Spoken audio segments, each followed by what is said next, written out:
Hi hello ಸ್ನೇಹಿತರೆ, ನಾನು ನಿಮ್ಮ ಸುತ್ತರಾಣ ಬನ್ನಿ ಕರುನಾಡು ಸುಮಂತ್ ಮಾತಾಡ್ತಿರೋದು. ಏನಿಲ್ಲ, ಇವತ್ತು ತುಂಬ ದಿನ ಆದಮೇಲೆ ಧರ್ಮಸ್ಥಳ ಹೋಗಬೇಕು ಅನಿಸ್ತು, ಅದಕ್ಕೆ ಹೊಡ್ತಾ ಇದ್ದೀನಿ. ಆಲ್ಮೋಸ್ಟ್ ಒಂದು 4 ವರ್ಷ ಆಗಿತ್ತು ನಮ್ಮ ಬಸ್ಸಲ್ಲಿ ಹೊರಟಿ. ಬಸ್ಸಲ್ಲಿ ಹೋಗೋಣ, ಹೇಗಿರುತ್ತೆ ಎಕ್ಸ್ಪೀರಿಯೆನ್ಸ್ ಮಾಡೋಣ. ತುಂಬ ದಿನ ಆದಮೇಲೆ ಬಸ್ಸಲ್ಲಿ ಹೋಗೋಣ ಅನಿಸ್ತು. ಏನೋ ಒಂದು ರೀಸನ್ ಇತ್ತು, ಸ್ವಲ್ಪ ಅಂದ್ಕೊಂಡು ಹೋಗ್ತಾ ಇದ್ದೀನಿ. ನೋಡೋಣ ಏನಾಗುತ್ತೋ ಏನೋ, ಬನ್ನಿ ಮುಂದೆ ನೋಡ್ತಾ ಹೋಗೋಣ. ಹಂಗೆ ಸದ್ಯಕ್ಕೂ ಸ್ವಲ್ಪ ದೇವನಹಳ್ಳಿ ಹೋದ್ಮೇಲೆ ಹೇಳ್ತೀನಿ, ಬನ್ನಿ ದೇವನಹಳ್ಳಿ ಹತ್ರ ಹೋಗಿ ಮಾತಾಡೋಣ. ಬೈಕ್ ಪಾರ್ಕ್ ಮಾಡಬೇಕು, ಅಲ್ಲಿ ದೇವನಹಳ್ಳಿ ಹತ್ರ ಹೋಗಿ ಮಾತಾಡೋಣ. ಸ್ನೇಹಿತರೆ, ದೇವನಹಳ್ಳಿ ಬಂದ್ರಿ. ಸ್ವಲ್ಪ ಊಟ ಎಲ್ಲ ಊಟ ಮಾಡ್ಕೊಬೇಕು, ಲೈಟಾಗಿ ಊಟ ಮಾಡ್ಕೊಂಡು ಗಾಡಿಯಲ್ಲಿ ಹಾಕಿ ಬಸ್ಸಲ್ಲಿ ನೋಡಬೇಕು. ಇದ್ರ ಕಡೆ ಮೆಜೆಸ್ಟಿಕ್ ಕಡೆ ಬನ್ನಿ.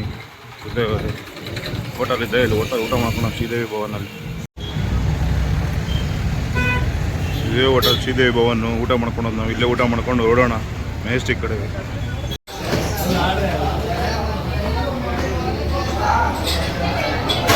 ಸ್ನೇಹಿತರೆ, ಅಲ್ಲೆಲ್ಲ ಫುಲ್ ಜನ ತುಂಬೋಗ್ಬಿಟ್ಟಿದ್ದಾರೆ. ಮೇಲೆ ಕಳಿಸಿದ್ದಾರೆ, ಮೇಲೆ ಬರ್ರಿ ಅಂತ ಊಟಕ್ಕೆ. ಇಲ್ಲಿ ಬಂದಿದ್ದೀರಿ ಮೇಲೆ ಕಡೆ. ಸ್ನೇಹಿತರೆ, ಒಂದು ಪೂರಿ ಊಟ ತೊಗೊಂಡಿದ್ದೀರಿ. ಬಾಳೆ ಎಲೆಯಲ್ಲಿ ತುಂಬ ಚೆನ್ನಾಗಿ ಕೊಟ್ಟಿದ್ದಾರೆ, ವಡೆ ಹಪ್ಪಳ ಎಲ್ಲ ಕೊಟ್ಟಿದ್ದಾರೆ. ಬನ್ನಿ ತಿನ್ನೋಣ, ಹೇಗಿರುತ್ತೆ ನೋಡೋಣ. ಸ್ನೇಹಿತರೆ, ಬಿಲ್ಲು ಪರವಾಗಿಲ್ಲ, 110 ರೂಪಾಯಿ ಆಗಿದೆ ಅಷ್ಟೇ, ಕಡಿಮೆ. ಬಟ್ ಊಟನೂ ಚೆನ್ನಾಗಿದೆ, ಹಾಗೇನೆ ಚೆನ್ನಾಗಿದೆ ಊಟ ಎಲ್ಲ ಮಾಡಿದ್ದಾಯಿತು. ಇದೇ ಹೋಟ್ಲಲ್ಲಿ ಊಟ ಮಾಡ್ಕೊಂಡಿದ್ದು. ದೇವನಹಳ್ಳಿ ಬಸ್ ಸ್ಟಾಪಿಂದ ಎತ್ಕೊಂಡು ಗಾಡಿಯಲ್ಲಿ ಪಾರ್ಕ್ ಮಾಡಿ ಬರಬೇಕು. ಬನ್ನಿ ಸ್ನೇಹಿತರೆ, ಗಾಡಿ ಪಾರ್ಕ್ ಮಾಡಿದ್ದಾಯಿತು. ಇಲ್ಲೇ ದೇವನಹಳ್ಳಿ IBಯಲ್ಲಿ ಪಾರ್ಕ್ ಮಾಡೋಗೋಣ ಅಂತ. ನಾನು ಎಲ್ಲಿ ಹೋಗ್ಬೇಕಾದ್ರೂ ತುಂಬ ಒಂದಿನ ಇದು ಹೋಗ್ಬೇಕಾದ್ರೆ ಇಲ್ಲೇ ಬಂದು ಪಾರ್ಕ್ ಮಾಡೋಗೋದು. ಬೈಕು ಇರುತ್ತೆ ಆರಾಮಾಗಿ, ಏನು ಸೇಫಾಗಿರುತ್ತೆ. ಇಲ್ಲಿ ಯಾರು ಏನು ಮಾಡೋಲ್ಲ, ಗಾಡಿಯೆಲ್ಲ ಆರಾಮಾಗಿರುತ್ತೆ. ಇಲ್ಲೇ IBಯಲ್ಲಿ ನಾನು ಬಂದು ಪಾರ್ಕ್ ಮಾಡಿದ್ದೀನಿ. ಎಷ್ಟು ತುಂಬ ಜನ ಹೋಗ್ಬೇಕಾರೆಲ್ಲ ಪಾರ್ಕ್ ಮಾಡೋಗಿದ್ದೀನಿ. ಇಲ್ಲೇ ಸೇಫಾಗಿರುತ್ತೆ ಗಾಡಿ, ಅದಕ್ಕೋಸ್ಕರ ಇಲ್ಲಿ ಪಾರ್ಕ್ ಮಾಡಿದ್ದೀನಿ. ನೋಡಿ, ತುಂಬ ಚೆನ್ನಾಗಿದೆ IB ಇಲ್ಲಿ ಅಷ್ಟೇ, ದೇವನಹಳ್ಳಿಯಲ್ಲಿ ಅಷ್ಟೇ. ನೋಡಿ, ಅಲ್ಲೇ ಪಾರ್ಕ್ ಮಾಡಿದ್ದು ವೈಟ್ ಕಲರ್ ಸ್ಕೂಟಿ ಕಾಣಿಸ್ತಾ ಇಲ್ವಾ, ಅದೇ ನಂದು ಆ್ಯಕ್ಟಿವಾ. ಇಲ್ಲಿ ಪಾರ್ಕ್ ಮಾಡಿಬಿಟ್ಟು ಹೋಗಿ ಬಸ್ ಸ್ಟ್ಯಾಂಡ್ ಹತ್ರ ಹೋಗಿ ಆ ಕಡೆ ಸಿಗೋಣ. ಬನ್ನಿ ಇವಾಗ ಬಸ್ ಸ್ಟ್ಯಾಂಡ್ ಕಡೆ ಹೋಗೋಣ. ಹಂಗೆ ಬಸ್ಗಳು ಬಂದಿದೆ ಬಸ್ ಸ್ಟಾಪ್ಗೆ. DVD ಎಲ್ಲ ಇದು ಮೇಲೆ ಮಾರ್ಕೆಟ್ ಆಗುತ್ತೆ. ಮೆಜೆಸ್ಟಿಕ್ ಹೋಗ್ಬೇಕಂದ್ರೆ KSRTC ಬರ್ತದೆ. KSRTCಗೆ ವೆಯ್ಟ್ ಮಾಡ್ಬೇಕು ನಾವು.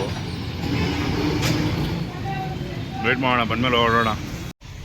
ಸ್ನೇಹಿತರೆ, ಧರ್ಮಸ್ಥಳ ಹೋಗ್ಬೇಕಂತ ಯಾವ ರೀಸನ್ ಇಟ್ಕೊಂಡು ಏನು ತಲೆ ಯೋಚನೆ ಇಟ್ಕೊಂಡ್ಬಂದು, ಅದು ಹೋಗೋಕೆ ಮುಂಚೆ ದೇವರ ಹೇಳಕ್ಕೆ ನಂಗೆ ಒಳ್ಳೇದಾಗ್ಬಿಟ್ಟಿದೆ. ಅದಕ್ಕೋಸ್ಕರ ವಾಪಸ್ ಮನೆಗೆ ಹೋಗ್ತಾ ಇದ್ದೀನಿ. ನೆಕ್ಸ್ಟ್ ವೀಕಲ್ಲಿ ನಾನು ಧರ್ಮಸ್ಥಳ ಹೋಗ್ತೀನಿ, ಮತ್ತೆ ವಾಪಸ್ ಮನೆಗೆ ಬರ್ತಾಯಿದ್ದೀನಿ. ಸ್ನೇಹಿತರೆ, ತುಂಬ ಹಿಂಗೆ ಸ್ವಲ್ಪ ಕ್ಯಾನ್ಸಲ್ ಆಯಿತು ಹೋಗೋದು, ಏನೋ ಸಮ್ ರೀಸನ್ಸಿಂದ. ನಾನೇನೋ ಅಂದ್ಕೊಂಡಿದ್ದೆ ದೇವಸ್ಥಾನಕ್ಕೆ ಹೋಗ್ತಾಯಿದ್ದೆ, ಅದಕ್ಕೆ ಅದು ನನಗೆ ಆಲ್ರೆಡಿ ಹೋಗೋಕೆ ಮುಂಚೆನೇ ಆಯಿತು. ಇಷ್ಟು ವರ್ಷದಿಂದ ನಾನು ಆ ದೇವ್ರನ್ನ ನಂಬ್ಕೊಂಡು ಬಂದಿದ್ದೀನಿ. ಆ ದೇವ್ರು ನನ್ನ ಕೈ ಹಿಡಿತಾನೆ. ನೆಕ್ಸ್ಟ್ ವೀಕಲ್ಲಿ ಆ ದೇವಸ್ಥಾನಕ್ಕೆ ಹೋಗ್ತೀನಿ.